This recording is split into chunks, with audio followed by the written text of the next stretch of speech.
I don't know if anyone can see me though. Awesome. You're live.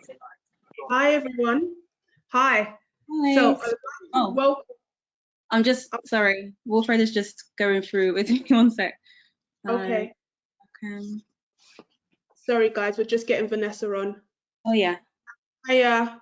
Working now. Hi guys. So sorry. No. Right. So we've just started now. Okay.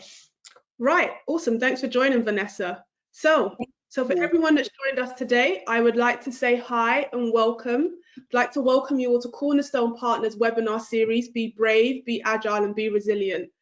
So this series is focused on discussing a number of topics relevant to our community during these challenging times. And so for those of you who have joined our previous webinars, hi, welcome back. Nice to have you again with us here today. And for those of you who have joined for the first time today, welcome, and I'm glad you can join us. I hope you will enjoy today's webinar, which is focused on the arts and creative industry. This is a sector that is known to be extremely difficult to break into and make it, let alone being faced with the challenges associated with the COVID-19 global pandemic that has turned our world upside down, disrupted our ways of working, and created something that we're about to call the new normal.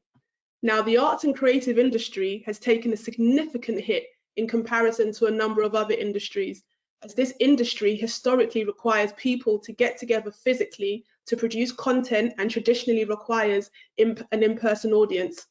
So social distancing measures and travel bans haven't helped this industry at all. You know, they're creatives, and those of us who enjoy going to watch a play, a movie, a show, or a concert, you know, we've all been impacted as well. So why are we here today? Today, we're here to have an honest and open conversation with our amazing guests, who I'll introduce shortly.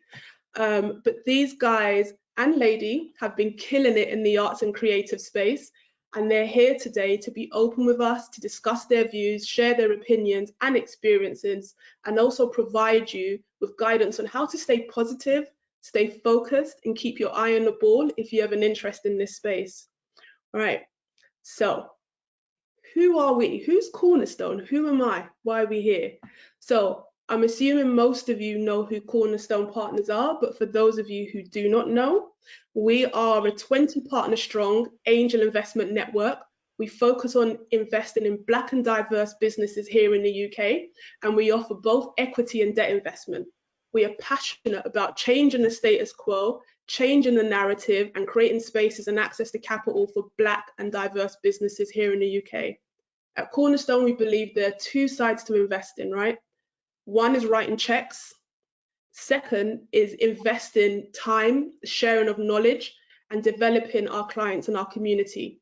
So if there's a specific topic that you want us to cover, please reach out, let us know, send us an email, reach out to us on our socials, you know, because we care about providing our community with information and knowledge that is relevant and needed by you.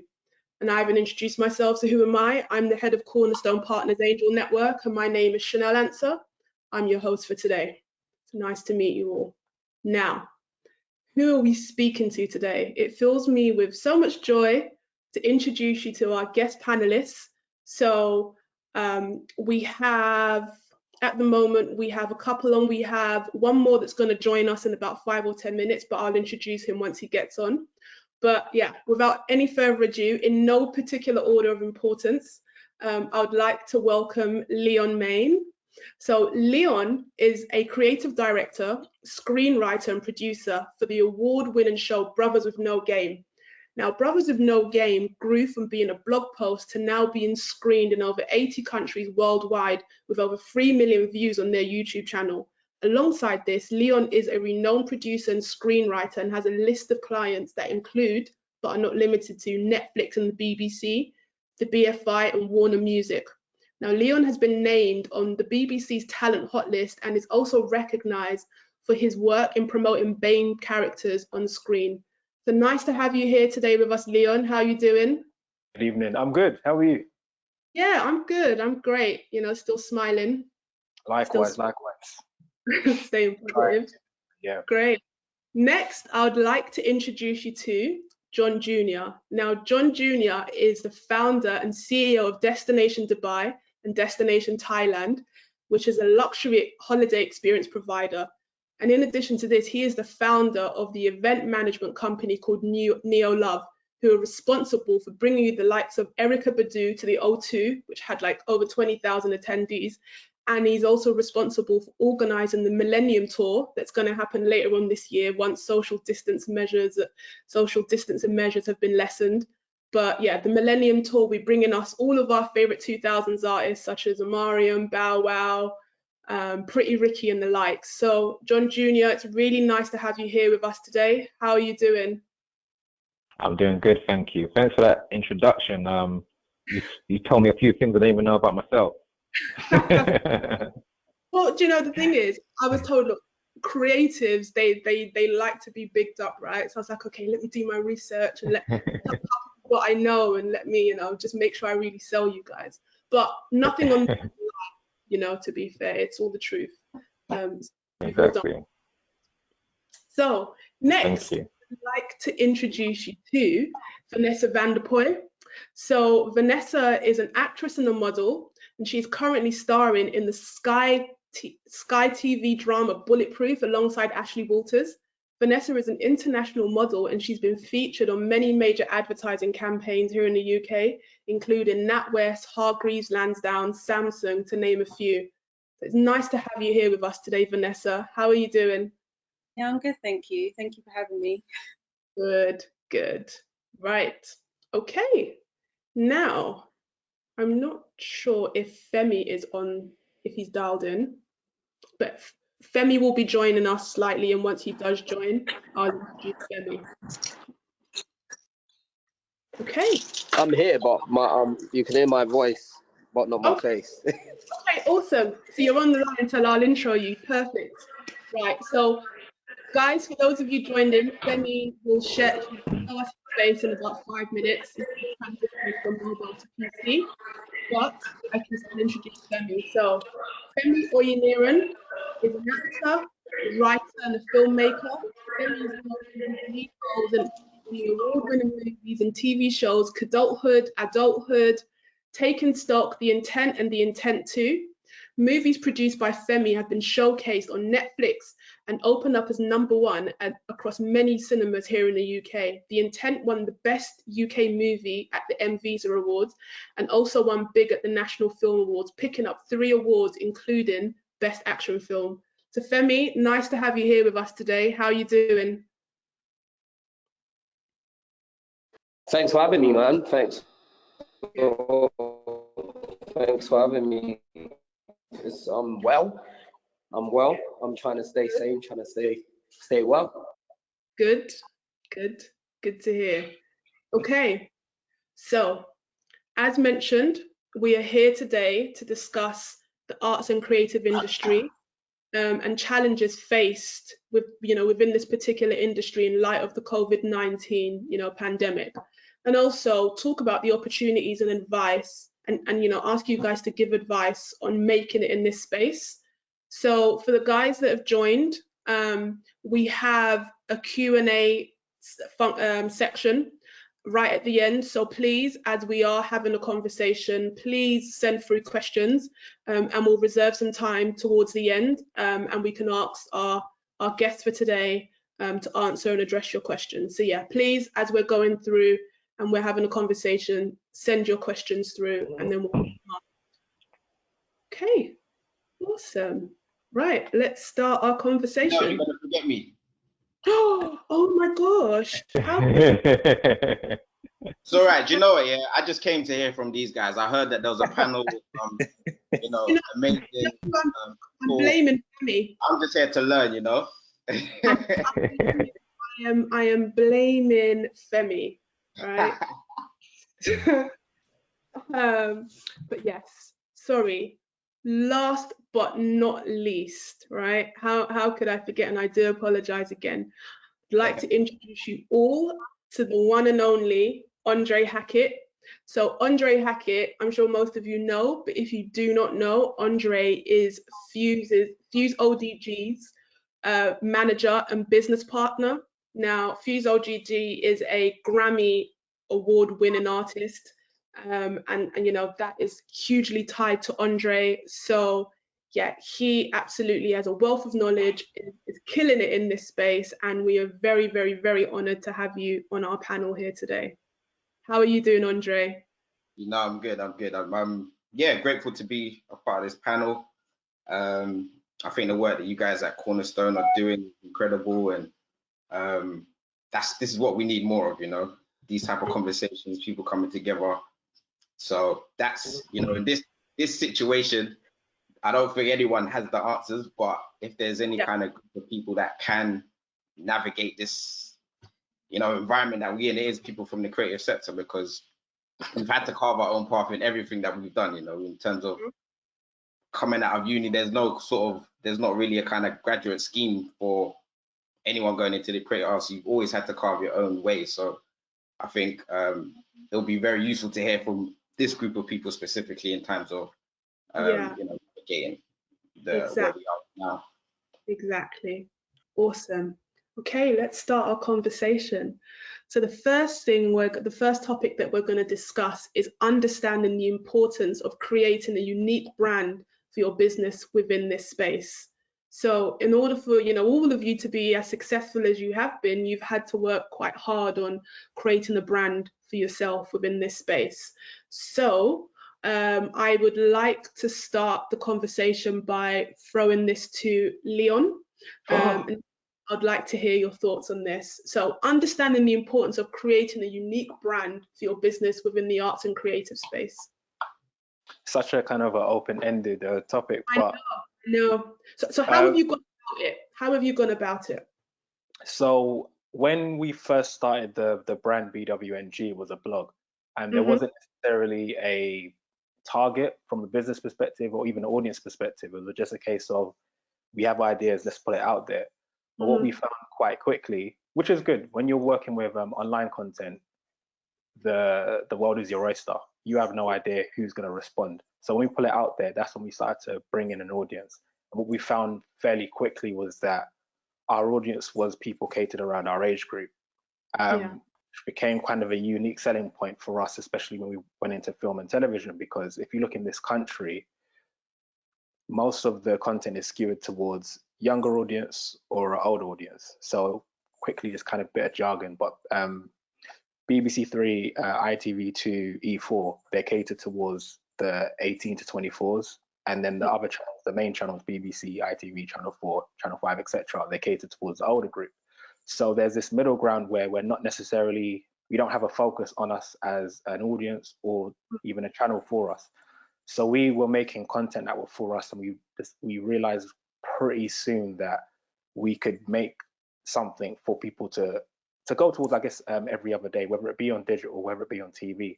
And this didn't only work for us from a UK perspective, but also internationally. So we're unique in the sense of we've tapped into an audience that nobody else is tapping into per se. Awesome. So how was the journey for you? Was it difficult to establish a brand? So you said, you know, you started off by finding that there was a gap. So, but you know, today you have quite a strong brand. Was there anything in particular that you'd done to establish that strong brand? If I'm being honest, everything was organic. So I think for us, it was a case of us growing every single year and going with the times. So when we started off as a blog, a lot of people were reading blogs and articles and think pieces. And then we became a bit more of a visual audience, visual generation. So making a web series, we were part of, I guess, a really, really big group of people who were going in that way also. So Issa Rae had Misadventures of Awkward Black Girl. We had another lady called Ilana Glazer who was doing Broad City. Then in the UK, we had shows like Venus versus Mars, Man on the Wall, etc. And so people were always moving along and evolving with us. Then we moved into television and then production. So it's weird in the sense of there was no plan, but it was just organic, and then the audience moved with us. So we were moving with the times at the same time that our brand was growing. So I couldn't necessarily say that there was one specific thing that I did that I 100% know this worked, but it was a case of rolling with the times and making sure that you were always on top of what's happening around you. Yeah, awesome. And how about yourself, Andre? I mean, you have created this massive brand Fuse ODG and yourself are known around the world. How did that start? How have you gotten to the point where it's such a known brand? Yeah, I think, as Leon said, it starts with kind of knowing your customers, knowing your niche, and providing something that actually solves a problem, or fulfilling a gap that's not there. And that's, it's not to sound like business jargon, but it really does come down to those things in terms of knowing what the audience wants and actually trying to give it to them at that time. And timing is always key. But at the heart of it always has to be authenticity. And I think that's what I think if you think of any brand, that's really what it is about trust and building that, doing that. You do that through being consistent. So before kind of things blew up with Zonto, we've been building a small kind of fan base diligently for years before that, and people could kind of look in from the outside and think, okay, things blew up from that moment, but it didn't start from there. It just started from, having a small group, a small audience, and feeding them content that you knew that they liked, and always trying to listen and actually continue to kind of repeat that process. So I think at the heart of it, that's what it is, and that's what it still is. Those are, universal truths that's never going to change, no matter what, what business environment we're in. Yeah. Okay. So, hi Femi, welcome. Hey, can you hear me? Yeah, we can hear you. How are you doing? I'm well. I just had to like commandeer my living room, kick out my kids, like get out. This is my space. My space. But yeah, they're good. I'm good. But yeah, it's interesting listening to what everyone's saying. It's just, I suppose it's sort of been, I suppose I was creative first before business. Yeah. So I came in as an actor and I just wanted to act. It was a pure passion thing. And then actually doing it now 16 years on, you remain in the industry for 16 years from learning the business and from like learning to sort of understand different aspects of the business that can work for you and understanding your positioning within the business. And so all of those things, all of those learnings have really helped me to get to where I am now, and also to strategize for the future and really think about, actually, this is where we are. This is how I'm perceived. How do I open myself up to more opportunities whilst at the same time not alienating my core audience in the first place? I feel like actually that's our biggest challenge as Black people within the creative industry, is that, oh, he sold out thing, or he sold his soul thing, or like, that weird space where you're 1 minute like the community is behind you and fully, and it's a specifically Black British thing. Like it's like you're not allowed to get too big, because if you get too big, people feel like they don't need to support your stuff anymore because you don't belong to the community anymore. And so it's like, how do you retain the community support and integrity in what you do, whilst at the same time trying to elevate yourself and, sort of distinguish yourself from, because you have to reinvent yourself as well. I've been doing this for 16 years. You can't do the same thing for 16 years. It gets boring for yourself and for everyone else. And so I think that's the phase I'm in now, sort of like reinventing myself and what I do and my brand. But do you think that your brand has evolved, or has your brand kind of been consistent as you've grown? I think it depends how you want to look at it in terms of like, in terms of the sort of content that I've monetized.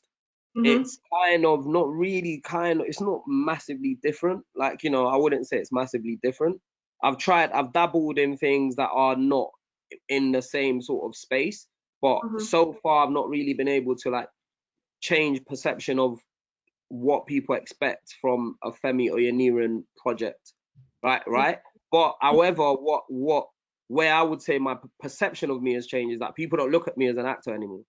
And I find that really weird, right? Because I spent like the first 8 to 10 years of my career as an actor, but I've still got an acting agent. I still work with an acting coach.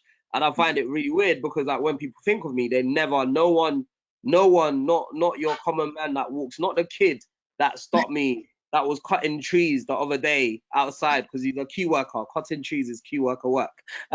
And he was outside and he stopped me and he was like, oh, you're like, I really respect you. I love all your projects. And people don't perceive me as the actor anymore. And you know what? That was intentional. And now oh my gosh, that's kind of, I need them to see me as everything, because Yeah. actually that is very important to my brand, actually, Mhm. to also be an actor still. That's Yeah. very important, because actually that opens up loads of opportunities that being a filmmaker or being a director, you just would never get. Yeah. Awesome. And how about you, Vanessa? So, you know, you were doing a lot of modeling before, and now you are killing it in the acting space. Like, how has it been for you, and you know, establishing your brand? So, like even similar to what Femi is saying, Femi started off as an actor and now he's diverted. People like, oh, cool, they see him as a director as opposed to an actor. And this is Yeah. similar to a lot of people see my modeling work and they Mhm. think I'm a turned actor, where my vocation was always, I was trying to be an actor first. Mhm. Modeling is something that just fell into place. And I just monetized on that really because I realized, okay, there is a market for me, which I didn't think there was. But again, I had to learn what my niche was, and I realized that my niche was commercial modeling. So I dabbled in everything, because when you hear modeling, you just assume it's editorial, fashion. You know, I've been watching what's that, America's Next Top Model for how many seasons? So, and obviously she's like, you have to do it all. So that's Yeah. what I thought modeling was. But again, I had to learn. So if I'm going to go into it and people are approaching me and people are saying, I think you'll be good for A, B, C, and D, I had to take that then seriously and think, okay, I'm going to monetize on that. And I think in the UK, in terms of using BAME models, we have evolved better or faster than the TV world in that sense, for me personally. So nobody was looking for me. Nobody wanted me on their books in terms of acting. They were very specific. So unless you have been on the main primetime TV shows, nobody was looking to hire me, or they wanted me to be on their commercial books. So it was very frustrating. So I had to then change my, I suppose, my path in terms of focusing on modeling first, and then acting was always in the background. So that was something I never forgot about, but I had to work on my show reel to show people that, hey, actually I'm an actor. Hey, I've got Yeah. skills. I can cry on cue. Hey, I can, you know, so I had to know what my brand was in acting as well first, but I was learning both at the same time. And obviously because modeling is I suppose I've been doing that for so many years, and you see it more. People just assume that I am a model first, but I have learnt both sides of it very well, and I've just monetized from that really. But obviously now with acting, they always encourage you to stick to one thing. So if you're acting, you shouldn't be modeling. If you're modeling, you can go into acting, but they don't take you seriously. So it's very. I had to learn and utilize those tools very quickly, and I suppose just show people what my brand was. So I had to prove to people a lot of the time and show it in my show reel and keep pushing on with projects like Venus versus Mars, like the theatre show that I did with Babi Sacco as well, Love is a Losing Game, and Core Agents. And I just had to be persistent. I'm like, if I had to believe in myself to show them what I can do, and if I didn't do that, I wouldn't be in Bulletproof right now. So that's how I got it, because I'd watched season 1. I'd attended a networking event that Noel and Ashley did after season 1. And then I approached them. I said, hey, it would be great if you know any agents that are looking for someone like me. It would be great to work with you one day. Can I send you my spotlight? Can I send you my CV? You know, so I had to have a natural, organic conversation with them, and ask him how I can improve myself. And I did that with a lot of casting directors. I was always asking people for advice, always asking people, always trying to evolve my knowledge on my own perception of what I think the acting or modeling industry was. And I think that's how I've succeeded, because 6 months later, after being persistent and just being in his face and saying, hey, this is my new headshot. Hey, Happy New Year. this is my new TV. What do you think? You know, I suppose when he was recasting, then that's how he remembered me. So it worked to my advantage in the end, but it did take me a long time. So I know now it's going to be another struggle trying to separate the modeling and acting, but it's not something I'm trying to separate. It's something I still have a love and passion for. And the word passion itself means you have to suffer for it. You need to have a purpose for your suffering, otherwise it's not worth it. So for me, the purpose was knowing that I know myself, I know I can succeed, I know that I have great acting skills, I know that I can be a model, I can do both. So I had to do that, and that's what passion comes from. And I think once you're passionate about your craft, you won't fail. I love that. I love that. Being passionate about your craft and being persistent and keeping at it. Yeah. I love And that. always learning, always evolving. Like Femi's even saying he's still learning now. He's trying to, navigate what genre, or what his niche is, in terms of what people want from him, or what he can produce. He doesn't want to be in one lane, and nobody ever wants to be in one lane. You want to show people that you can do everything. But at the same time, you want to have your brand that is unique to you, and you're not just doing everything just because. So yeah, Awesome. it's always learning. Awesome. And how about yourself, John Jr.? So, you have worked with some major artists, and the industry that you operate in is really competitive. The likes of Live Nation, etc., are doing big things. So how have you been able to establish such a strong brand as an independent, and be able to secure and land, projects working with major artists? First off, I'm sure Cornerstone put together this panel at random, but I've actually worked with everyone here in some sort of business capacity, one way or the other. And Okay. I say that to say this. Sometimes, even though you might have an end goal or dream that you see approaching maybe 5-10 years down the line, sometimes you have to start out in businesses which may not actually be the cash cow, eventually. So I actually started off doing, small variety shows, then went into venue sourcing and club nights, and then 8 years after all of this, then you're starting to see the concerts and whatnot. So throughout the whole journey, you build a form of tenacity and resilience, which allows you to then enter the same space as the Live Nations or the SJMs, musicalizers, the big concert groups, or the big competitors within your arena, your respective arenas, right? So, but by the time I'd gone through, my entrepreneurial journey, and it was time for me to start maybe entering into bigger rooms, competition wasn't necessarily on my mind, So when I put together a concert with my business partner, I'm not really thinking about Live Nation or anyone else within the concert space that is greater than what we're doing, because we've created a brand already with a unique selling point, which, we believe is meant for us. And we're just working on trying to become the greatest within our space. So I personally think, by starting off a business, knowing what your unique selling point is the most important factor, because that then allows you to work isolated without the thought of competition around you. So essentially you're saying just basically stay in your lane, know what you're trying to work for, what you're trying to achieve, and don't look at anybody else, and just focus on what it is that you are trying to achieve and stay true to yourself. I'm hearing a lot of talk about, just from listening to you all, it's been great, about playing the long game. Your brand wasn't built overnight, you've all worked at this for years. And it's taken time, and it's evolved in line with the market and in line with what your customers want and what your audience want, and you've all done a great job at doing that.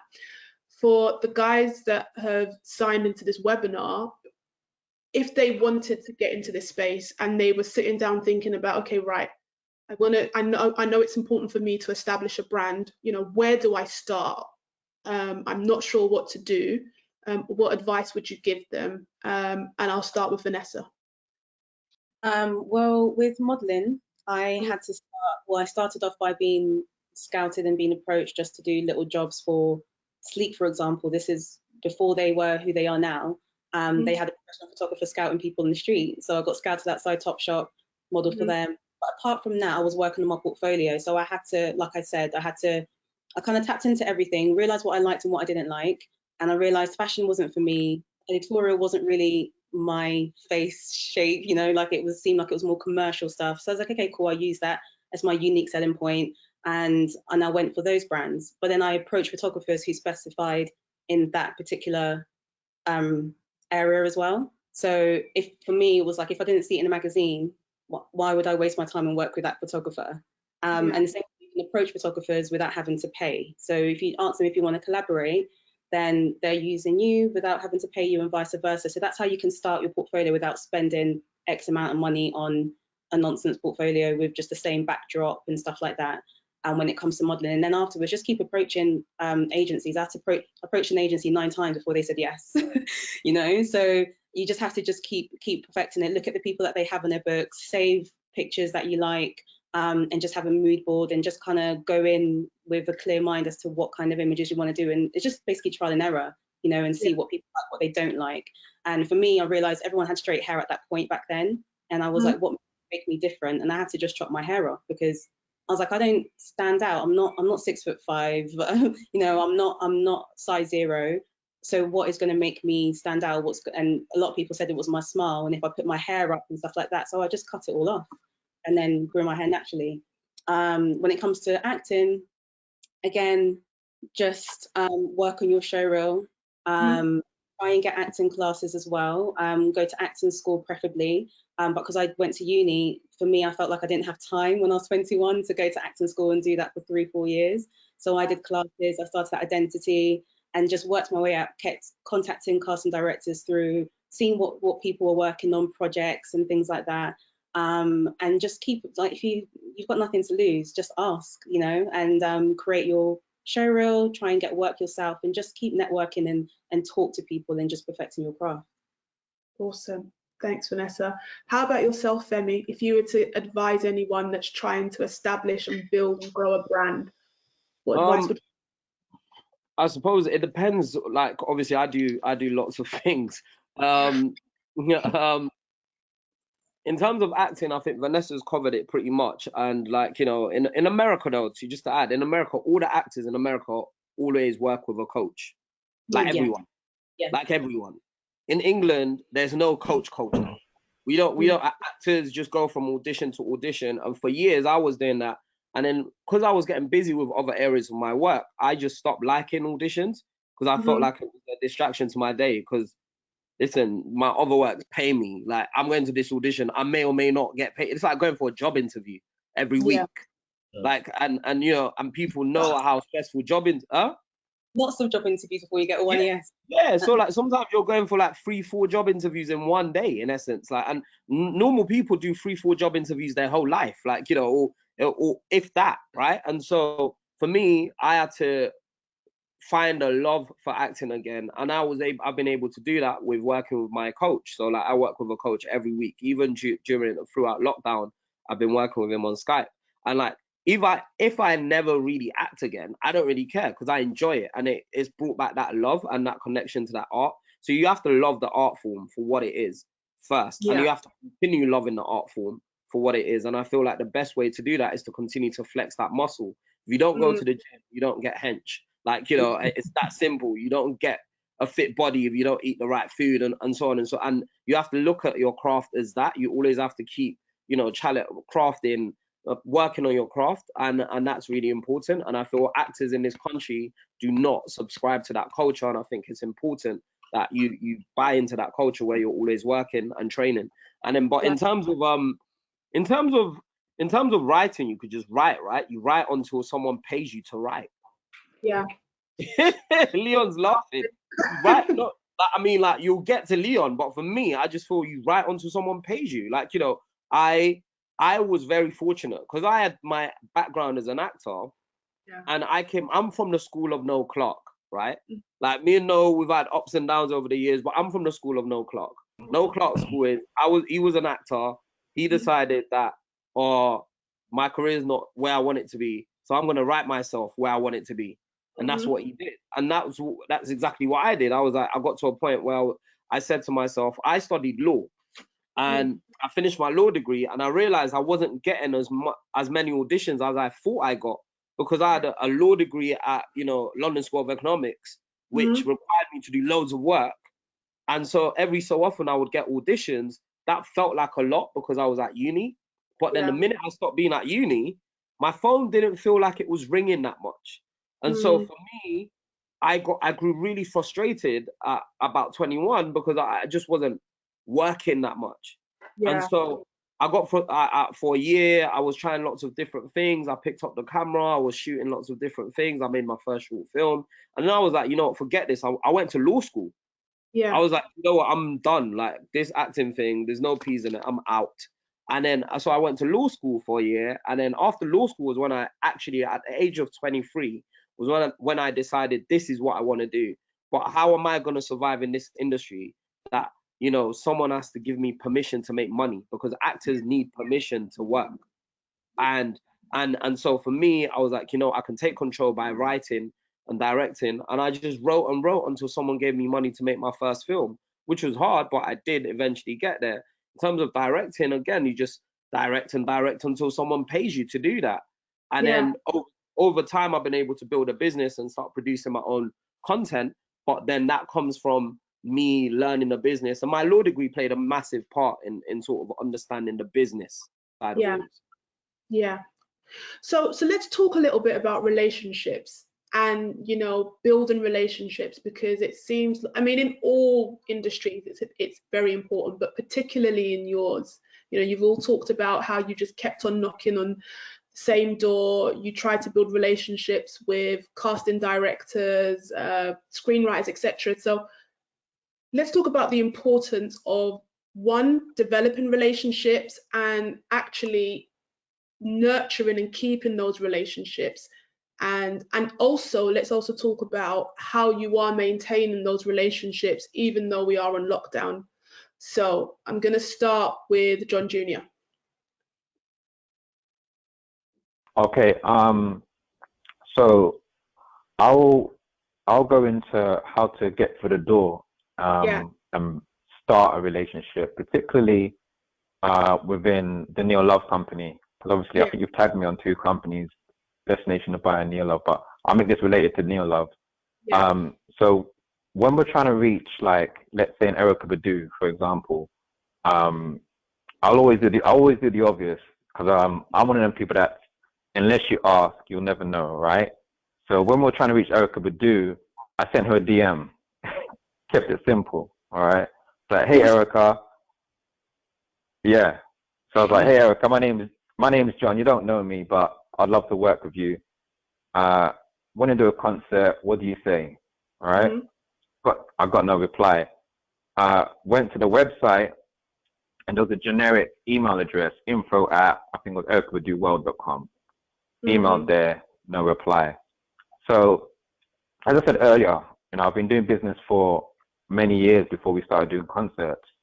So I've always learned that it's always best to try and get a direct email address if you can. So if you go on a website and it's info at, usually that inbox is going to be very flooded with people trying to do the same thing as you. All right. So you need to try and get an email address which has Philip at, or John at, Vanessa at, whatever it might be. And the way in which you can try and find these is by doing a little bit of research online. So I read probably about 5-6 different articles, interviews that Erykah Badu did related to conversation with her manager. All right. Didn't find anything there, but I found out what his name was because she mentioned him in an interview one time. Okay. So I knew, okay, his name is XYZ. But I still need this email address. Okay. So I tried the whole LinkedIn route, which is a good route to try and find email addresses. Had no luck there. Now, social media is something that is amazing because it's made the world smaller. So I went through every picture Erykah Badu had posted in the past 3 years to see if she had tagged anyone who had way less followers than her. And it just so happened she had tagged a photo with one of her merchandise managers. And his name was actually called Chris. So I clicked on the tags, got into his profile, and he only had about 8,000 followers. Great, because I know you're going to see my message because you're going to have a lot less people trying to ask you for something. So I inboxed this person and said, hey, been trying to reach Erica, can't get a hold of her, want to work with her in London, what's the best thing to do?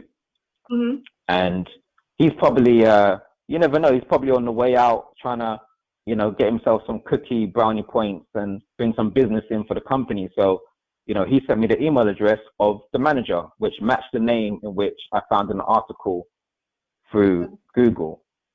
So fantastic. Now I'm able to email someone direct. And when I emailed info@thedowell.com, I sent 3-4 nudges, no reply. I emailed the direct email address of the person's name at such and such, and I got an email reply within 3 days. You know, so I say that to say this. I think it's very important that if you're trying to get through the door, especially with celebrities or high-profile social media individuals, you need to get an email address with someone, you know, that is an individual rather than an admin at or info at. All right. And now, in regards to maintaining relationships, I personally think that as long as you have something valuable for someone, they're always going to want to be in contact with you. So what I try and do is, even if I don't have a business opportunity for them, I always ask what else they're up to. So let's say I'm talking to you, Chanel, but we're talking about concerts. I'm like, Chanel, what else have you got going on besides concerts or managing this artist? And you'll be like, oh, well, you know, I love casinos, or I'm trying to, you know, get into a bakery or whatever it is. I'll note that knowledge in my mind, and if I come across a contact that's useful for you, I'll connect you. Yeah. And now become a little bit more valuable besides the business that me and you are doing exclusively. You know, and touching on what Vanessa said, you know, out of sight is out of mind. You know, so I always try and stay relevant by just seeing if people are okay, how they're doing. Like during the pandemic, I pick up all my contacts every like 3-4 weeks just to say, hey, thinking of you, hope you're okay. Just so like there's a bit more of a personal connection besides the business. And I'll leave it with this as well. My last comment will be, like, I've made it like a principle, like almost like a challenge for myself, that if I call someone and they see my name pop up, they see John Jr. pop up, it's not a call that they want to miss, you know. And if they miss it, they want to call me back, you know. So that makes me make sure that people see me as a valuable asset to them. Yeah. And if you're valuable, people want to keep that relationship. That's true. It is true. Andre, what are your thoughts? You know, you do a lot of relationship building. People must try and reach out to you all the time. I'm sure you're getting loads of DMs. How, you know, any advice? Yeah, I mean, I think it's really, really important, you know, as John has highlighted, actually go out and build new relationships. I think for us in our business, one of the keys has been is actually working on the relationships that we do have, the ones that are like really close. So for example, Hughes and I, we grew up together. He was my next door neighbor growing up, and we were just friends. And he was that kind of crazy kid in the area that would just be making music, and everyone on his block was just coming and just to be around the music, just focused around the passion. And from that, you know, we realized that, wow, there's a lot of these kids kind of coming round, just making music, staying out of trouble. So we decided that we was actually, because a lot of our friends at the time was getting killed or going to prison, or there was a lot of kind of issues in our area. So we decided we'll take this kind of the makeshift studio that he had in his bedroom, and we'd set up a kind of a course for the young people in the area to actually just come and make music. And that was our first business. From that, we had young people coming in, and we trained them, show them how to make music, show them how to, you know, create music, and also look at the kind of business side. As far as we knew at that time, we didn't have that much knowledge or experience. But fast forward down the line, some of those young people ended up producing a Zonto, producing antenna. So, you know, sometimes when you focus on what you, I think it's really important to focus on what you do have in terms of, sometimes it's, you know, instead of waiting for someone out there to kind of make a click or a play for you, sometimes I think we're blind to the resources that are right on our doorstep. And if we kind of really nurture and look at those relationships and look at, and I think in three ways, you can look forward, sideways, and back. So in terms of forward, find a good mentor, you know, that is, find someone that's been there, that's done it, someone that you can call. Again, when Fuse and I started our small business, helping people out in the community, we came across a guy called Mike Smith who ran the local McDonald's, and he used to kind of give us free stuff and you know, help our projects when we were trying to get funding for it. And he ended up, you know, becoming a very successful entrepreneur himself. He's actually the largest owner of McDonald's franchises in the whole country.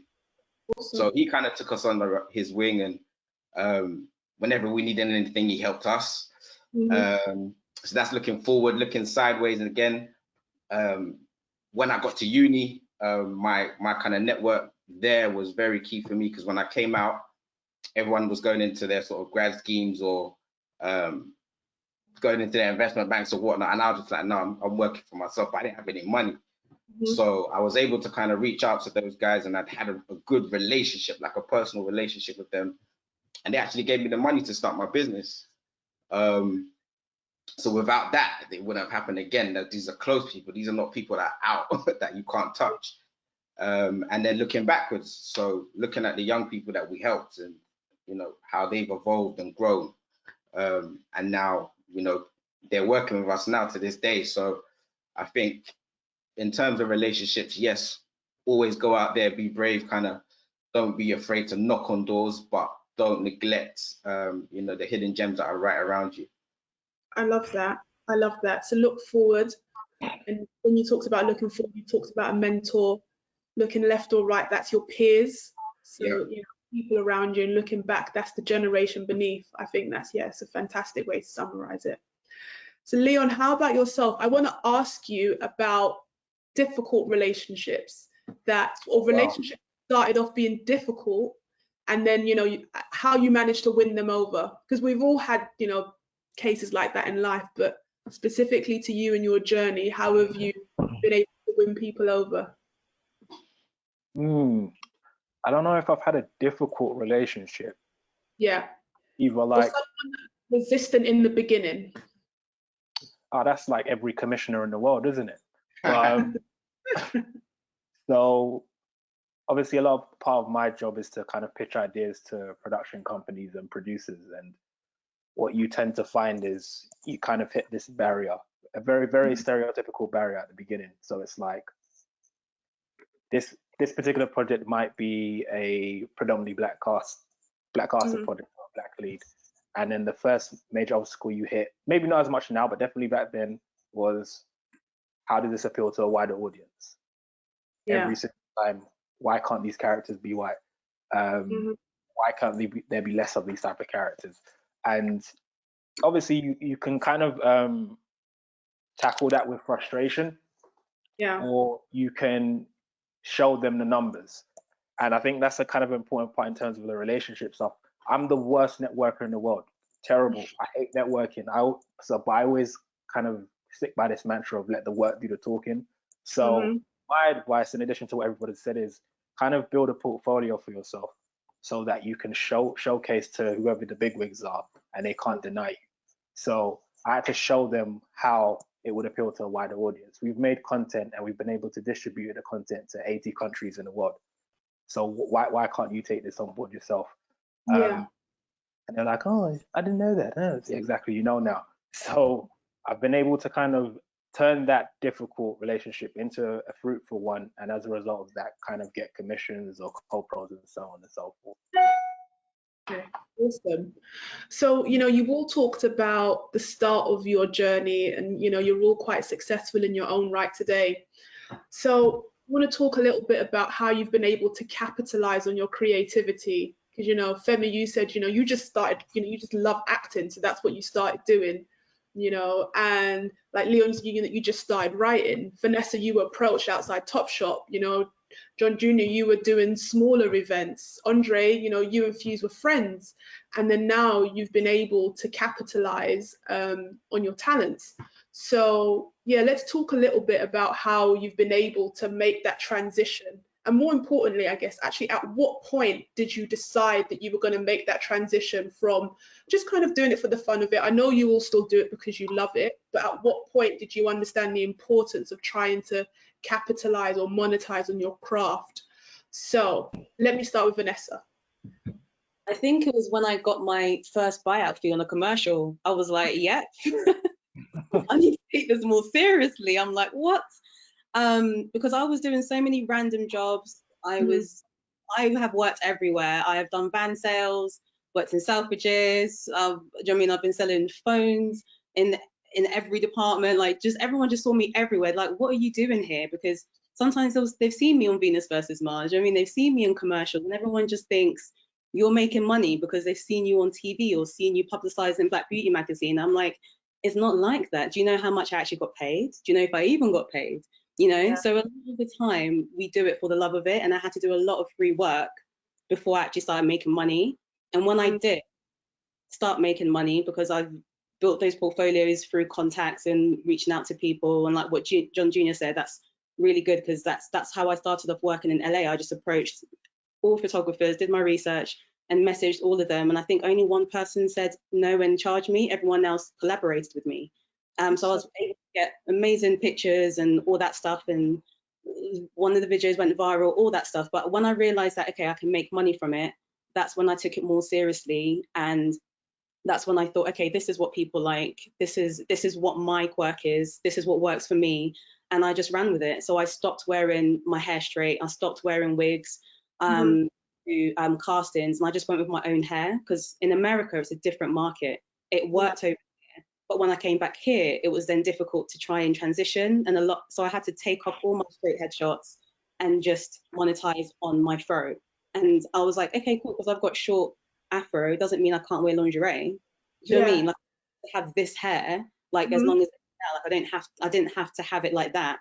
And a lot of the that they were showing in commercials were lighter skinned women. Or they had Black women who had shaven hair who were doing editorial work, and that was it. So there was no in between, or they had Black women who had straight long hair. And for me, I didn't want to portray that anymore. I personally was like, there's no difference. I just wanted to be different. I wanted to stand out. And for me, my own hair, that's what made me stand out, because you can just see my face, you can see my skin, you can see my complexion. And I just monetized on that, because a lot of people said, hey, you've got a nice smile. Okay, cool. How can I work with Colgate? Managed to work with Colgate, you know? So I just put these things on my mood board, and put things, on my vision board. And I just worked towards it. I went to the agencies that I knew were working with those companies and things like that. So I'd see who they're working with, how they're scouting. So I just always just did my research, really, and just worked on it. So I said, okay, cool, if I can do this, I can do that. So every time I challenged myself and I was able to gain a small win, then I would just take it up a notch, take it up a notch. I'm like, next time I'm going to get a job abroad. And then thank God last year I had 5 commercials abroad. So again, if you don't challenge yourself and if you don't put yourself in that market, you'll never know. And I think only 2 of those are through my agency. The other 3 I got myself directly. So talk to your agencies, you know, if you're on Spotlight, own it and control it, in terms of you can see it. So go on it every day, see what's out there, contact your agent if they put you forward, you know, because you know that should be for you, or that could work for you, you know, that's your market, and you know yourself better than anyone else. You're your best market tool, you know, so you have to be persistent. And I know my agent found me so annoying at the time, but they loved me in the end, because they were like, okay, this is actually working. Okay, cool. We're going to put you forward more for more fitness stuff. We're going to put you more forward for this. But again, I had to show them and say, hey, this is what I did in LA. I got some fitness shots. Hey, this is my hair natural.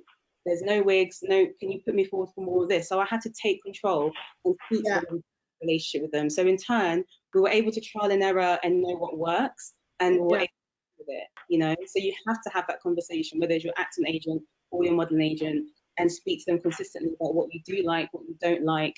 And don't be afraid to actually try certain things that you've never tried as well, because sometimes you'd be surprised what you will actually enjoy. So yeah, just in those contacts and just keep putting your best foot forward. And if someone says no, it's okay, and someone else will like it, and someone else will believe in your talent. Great. So Femi, let's talk to you for a minute. So, you know, you said you studied law, started off your career in law, but then you always loved acting, so you just started acting. At what point did you think, actually, you know, I can make money from this? And how was that journey for you? I mean, it's the wrong order. I did kidulthood when I was when I was doing A levels. That was my first job in life. Okay. And then I went to university, and then did my law degree, and kidulthood came out whilst in my first year of uni. And so then it became like, you know, so it took 18 months for kidulthood between me shooting it and it coming out. And so I suppose for me it was, I came into the industry whilst I was 16 looking for a job, and then I got offered like a row in kidulthood, a job at a department store called James Selby's, and then a job at JD Sports at Whiteley's, which I don't even think exists anymore.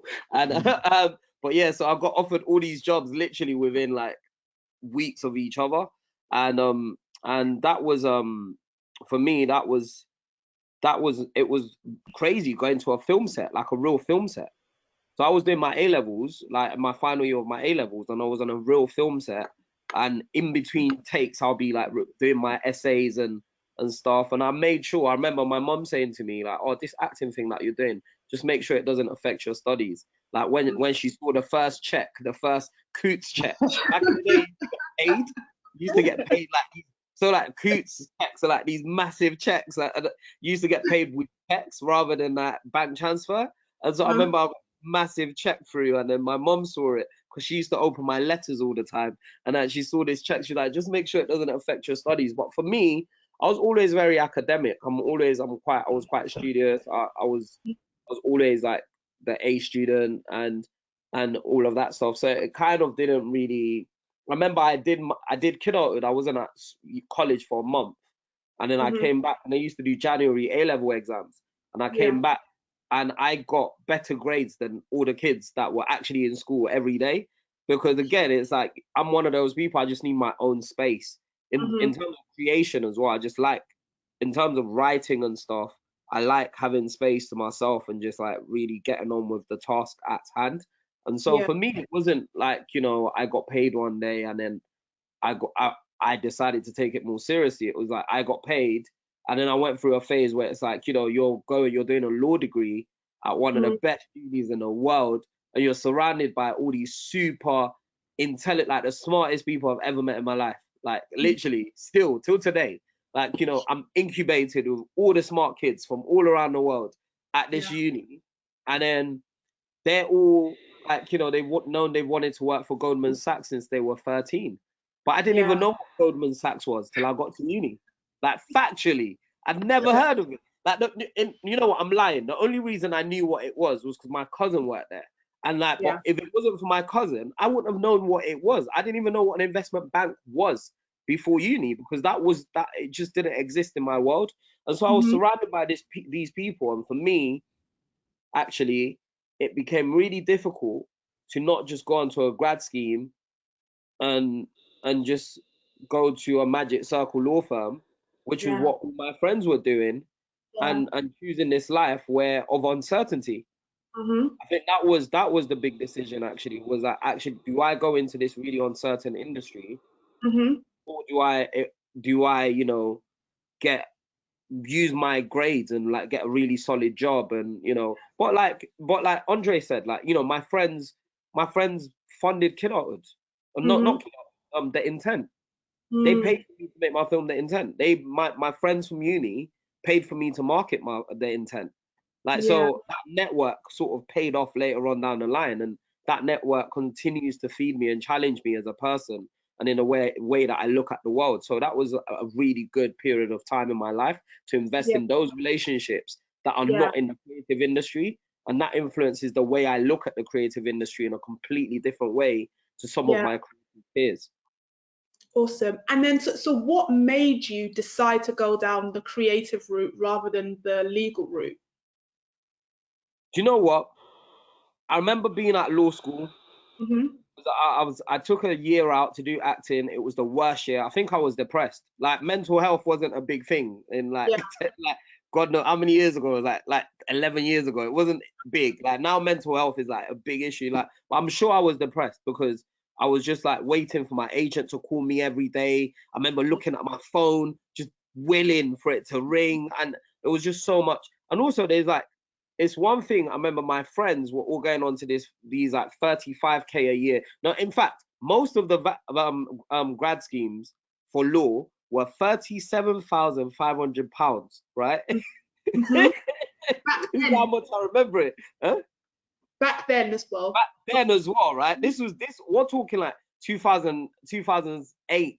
And Mm-hmm. that was the year, obviously, that was the last big recession. Like, and so that period, there's this recession, not much is happening.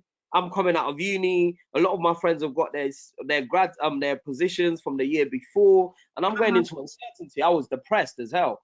And then when I was at law school and I got offered a role in Another Hood, which was Adam Deacon's film, and then I was offered a role in another film called Demons Never Die, and then I did a cameo in Noel Clarke's 4321. At that point, the fact that I couldn't turn down those jobs told me that actually you're pretending you want to be a lawyer because you just want security.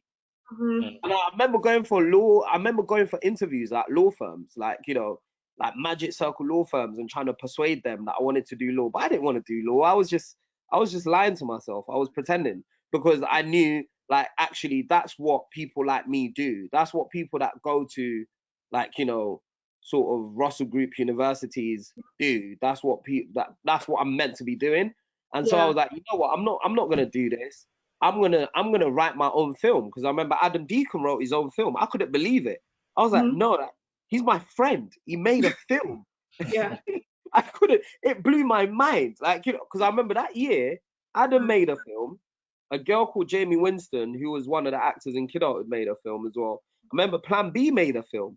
It just blew my mind. I'm like, no, they're not smarter than me. This was my thing as a kid. I had this thing as a kid. It was like, no, if they can do it, I can. That arrogance of youth. That arrogance of youth. I was like, if they can do it, I can do it. And then from there, I decided that in order for me to remain in the industry, I had to understand the business and then create my own content, like Noel Clarke had done, like Adam Deacon had done, like Plan B had done, like Jamie Winston had done, and create my own content.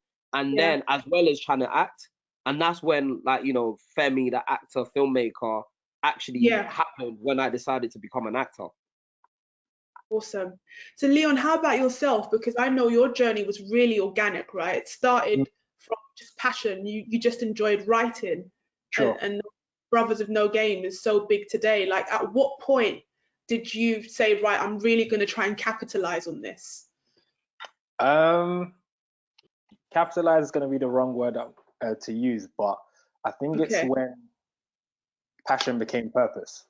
So I was very passionate about creative writing all the time, but it's when we did the first episode of Brothers of No Game, I remember the comments that we were receiving. Obviously, there were comments that were saying, you know, we really enjoy the show and stuff like that, but it was these impassioned comments from people basically saying that we're really happy to see our race on television or our race online or on screen, and they'd be three-dimensional. And we were receiving so many of them, and it was going into our DMs, and people were emailing us and basically singing praise. And I think I didn't realize anyway how much it meant for people to see themselves on the screen. Like, I knew I wanted to showcase ourselves on the screen, but I didn't know how much it meant to people. And so it just became a thing of mine where I would make sure that every single project I do, I'd make sure I have three-dimensional black people on the screen. And it came to a point where I wasn't doing it for validation or anything like that. And we have a mantra in our team is, you do this for accomplishments, not compliments. So I'm very happy to receive kind of the praise, but I feel like there's more of like a God-given purpose behind it. And then I guess following on a couple of seasons on, and then we got picked up on television for London Live. When I saw how much money we could get, I was like, okay, cool. I'm going to take this seriously as an actual career as well. but more importantly, I think it was the purpose. Like I genuinely feel like I'm supposed to be making this. I'm supposed to be doing this. It's obviously taking longer than I would have hoped, but we're here now. So yeah. Awesome. Thank you. So guys that have dialed into the webinar, please send through your questions, and then we'll start firing them across to our panelists. So first question, we've got a question for John Jr. So this question comes from Thomas. So he says, I'm a nightclub promoter, having recently started in the industry. What advice would you give in terms of scaling up from smaller events now, and how do we get to, you know, putting on larger events with big names? And in addition to that, what advice would you give for an event promoter to keep the interest up in light of, you know, the global pandemic? Interesting question. I'm going to make it relative to my own story. So in my early 20s, you know, I was certain that by the time I was 28, I was going to be married with a property portfolio and driving a Lamborghini. And I turned 28, and then I was having dinner at Sam's Chicken, right? So when I came to the realization that everything I dreamt hadn't actually come to fruition, I had to ask myself why, okay? Yeah. And when I did meditate on it, I found that I was busy, but busy doing nothing, you know? So I wanted to create a structure whereby I could work less hours, but have more productivity, you know, jump larger hurdles, okay?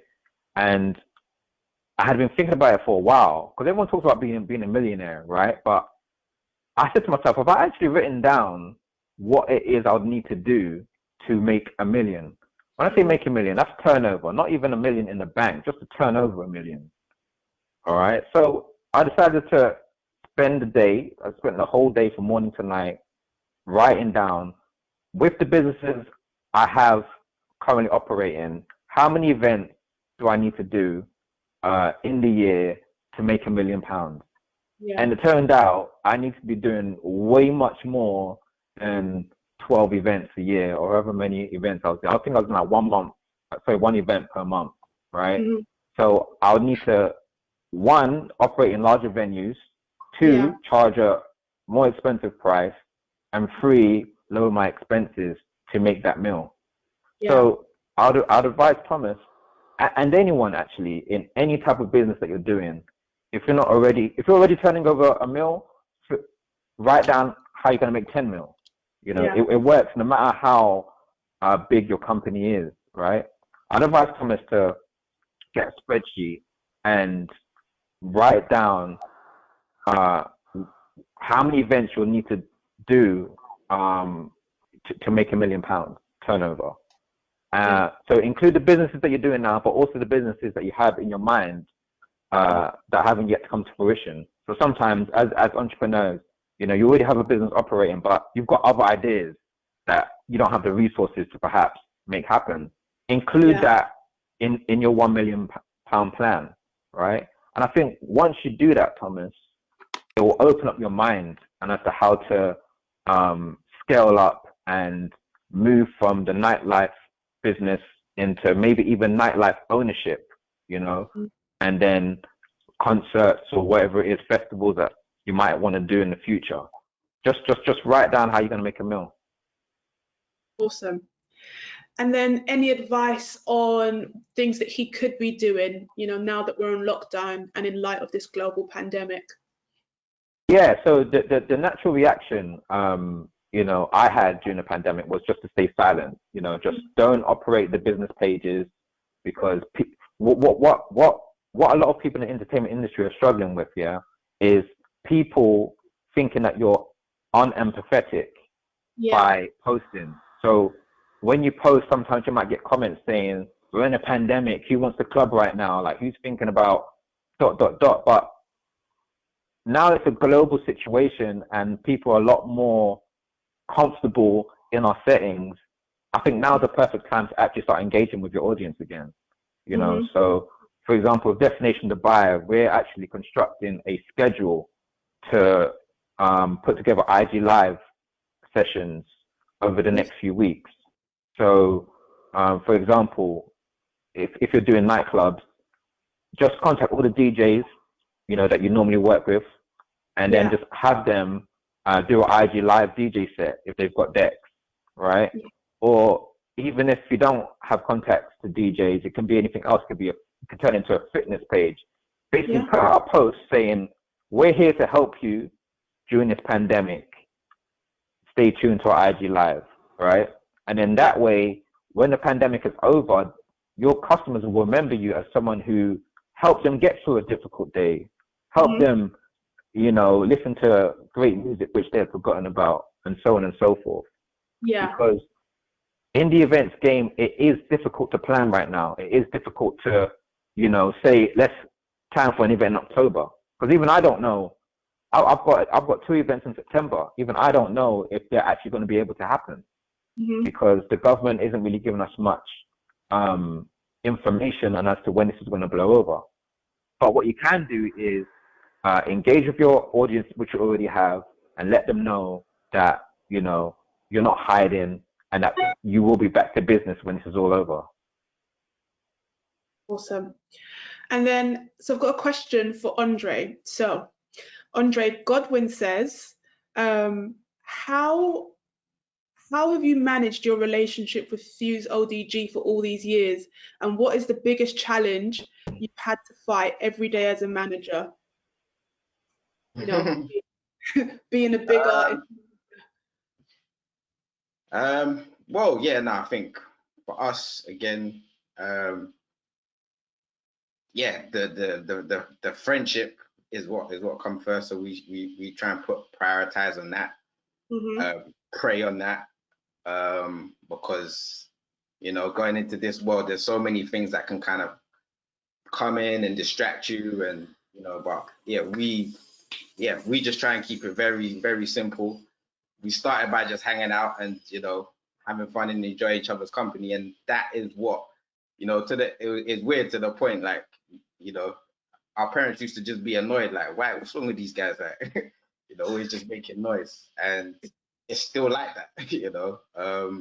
So but I think that the key thing is just keeping transparency, keeping honesty, keeping communication, knowing when to communicate, when not to communicate. If you're looking after an artist, there's things that come to you as a manager that they don't need to hear, because they're trying to be in a different space creatively, so and vice versa. There's things that he'll handle on the music side that I don't need to hear about until everything is done and the product is finished. So I guess what it boils down into is you're just trying to define clear roles and just know, one person knows what they're doing. And so you just try and keep it. Communication is the key. You kind of just stay in your lane. Again, I think it's, as someone mentioned earlier.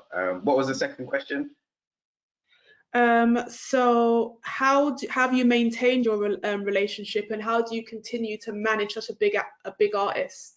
What are the challenges associated? Yeah, the challenge is, as with any business, as it grows, it's the same. Trying to continue to engage with your core audience. As Femi was saying, in terms of keeping that brand, it can get to the point where you grow. And sometimes some people can feel like, oh, they've forgotten us, or it's that certain audience where you started with is alienated. So it's about trying to really communicate with the audience. But I guess what we try to do is just really keep it 100% and just fully authentic. We're still doing the same things that we were doing at the start. When I was opposite Fuse at the early stage, I thought to myself, wow, this guy can be the best in the world. I remember having that thought, could be the biggest artist in the world, and that's what drives us still. So we still have that dream, we still have that vision that we're both chasing, and we're just committed to it. So I think having keeping that vision is key. Awesome, thank you. So we've got a question for Leon. So this comes from Chadwick. So Leon, Chadwick says, Leon has spent his career platforming, mentoring and identifying and supporting emergent talent. I'm a huge fan of his approach. Did you ask Chadwick to send this in, Leon? What a wow. I never said that. I didn't even know. I never knew. I appreciate it though. Okay, so Chadwick's a fan. So Chadwick's question is, how does Leon think of, what does Leon think of storytellers trying to make content away from what has come to be expected of boring, tedious, one-dimensional gang and inner city violence films? What do I think of people who aren't doing that? No, who are? Oh, who are doing that? Oh wow, that's a bit heavy-handed, Chadwick. I make a lot of money from that, Leon. Watch what you say, baby. I think so. This is not like a plug per se, but it is a plug per se. I've got like a series called The Circle, which is kind of a roundtable project where we speak to different filmmakers, TV stars, etc., etc. And one episode we have Noel Clarke on there, and he kind of said it best, I guess, in terms of people talk about their experiences, right? So whenever someone's making a show, it's usually not all the time, but it's very often, and it comes from their experiences. And if it sells, if there's a supply and demand, I can understand why it's done. Yeah. Are we tired of seeing the same type of projects? Yes, but I think it would be a detriment to say that that's the only type of projects that we're seeing on TV and in film, because since I've been born, this is probably the healthiest it's ever been in terms of our representation on TV. Yeah. Not to say that it can't be improved, it can be. So it'll be harsh to say it's only one type of storytelling. It's not necessarily my experience, so I'm not going to tell those stories. But if somebody else wants to do it, that's perfectly fine. Yeah. Okay, awesome. Thank you. yeah. I mean, we said we'll ask the questions that are sent through, so I'm asking. No, it's cool. That's perfectly fine. Awesome. Okay, next question's for Vanessa.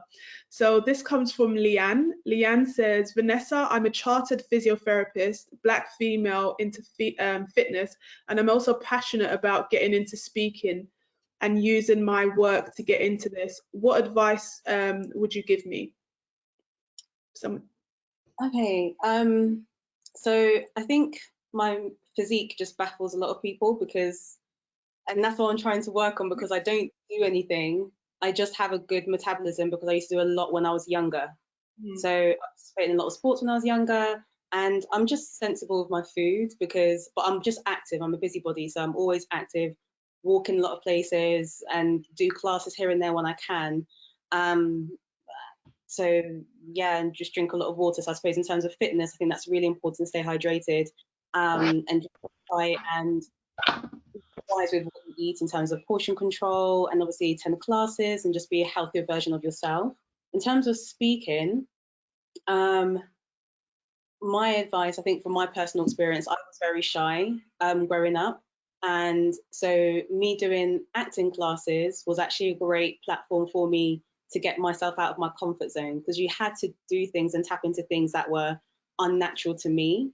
Like I'm somebody who naturally doesn't scream or shout. Like if I'm angry, a lot of people laugh at me because they're like, you're very monotone. I'm not. I can be vexed and talk to you in the same tone. But when it came to acting, I can't do that. Someone from the back when I was doing theatre would have to see that anger in my face. If I was upset, like they'd have to see that in my face. So I had to tune into that. So maybe in terms of speaking, she can do maybe a class that would help her in terms of confidence, to project her voice, to speak confidently. And it's good to watch yourself back as well, because there was little things that I didn't realize I did when I specifically went into TV film courses and projects, because there was loads of things that I realized that I did. And when let's say if I'm nervous or if I'm thinking, naturally I just used to blink a lot, and I was like, what is that? So it's good to watch yourself back and just reflect and just perfect your craft, really. So definitely do an acting course, so you can gain confidence in speaking in public, and definitely just watch your regime and just try and do classes and things that you enjoy, just to be a healthier version of yourself. Awesome. Thanks, Vanessa. Got a question for Femi.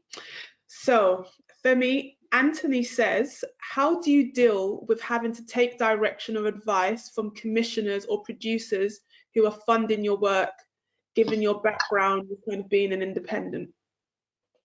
I mean, you have to have a two-tiered approach, and Mhm. I always and I advise this to anyone, like, you know, that works in the industry.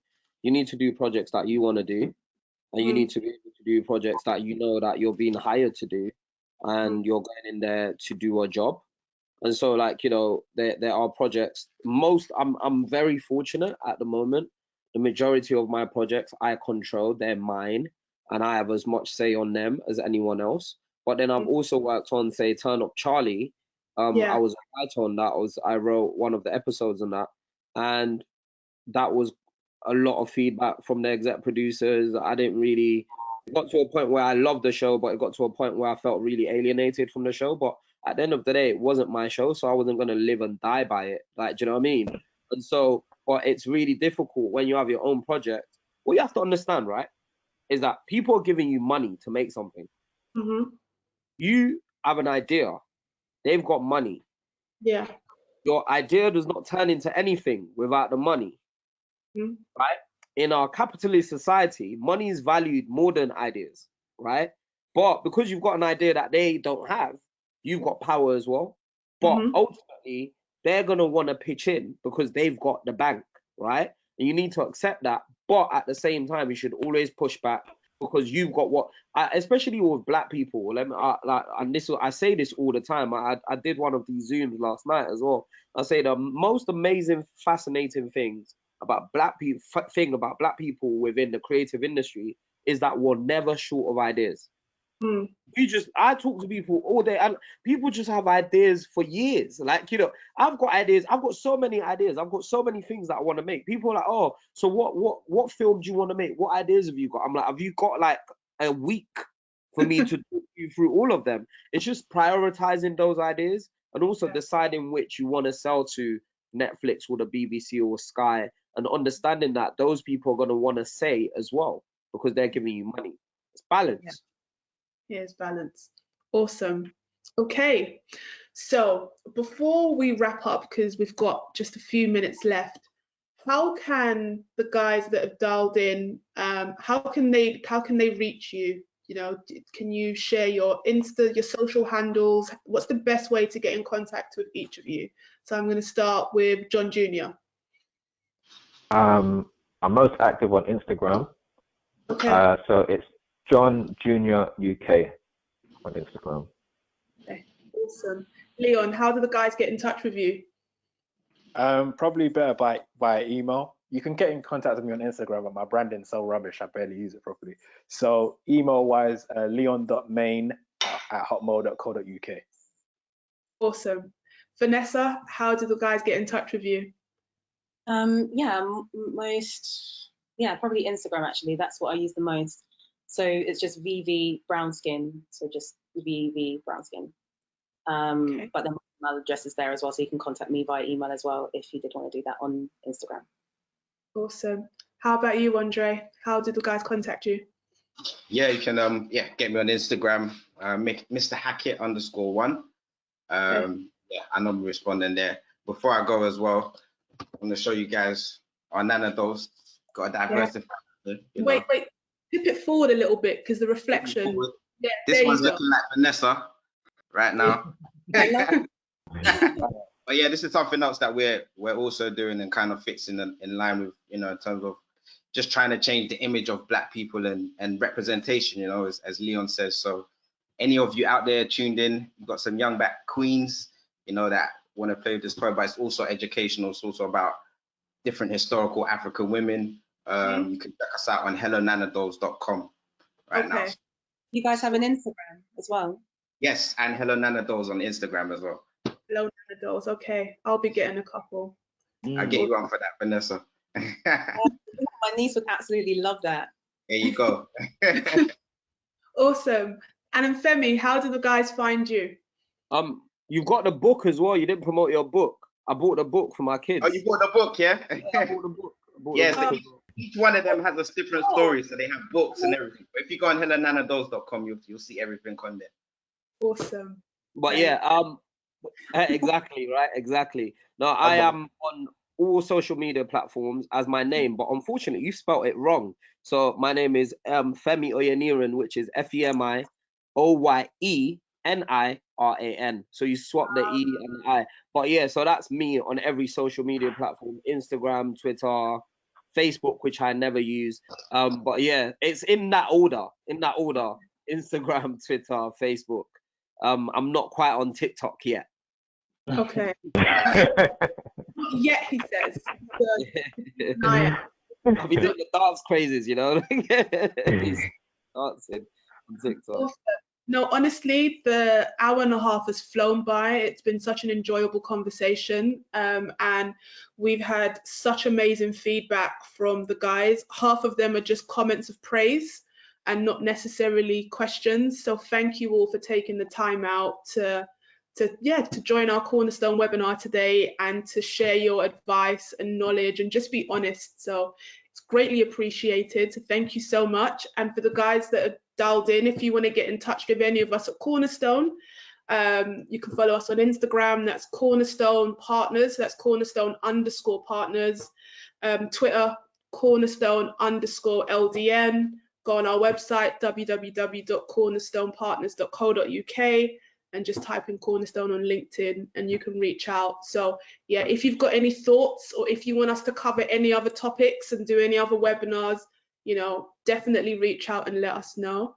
And thank you, and I hope you all enjoy your evening and your weekend and stay blessed, stay smiling, until we will meet and speak again. Thank you, guys. Thank you. Have a good night. Thanks, guys.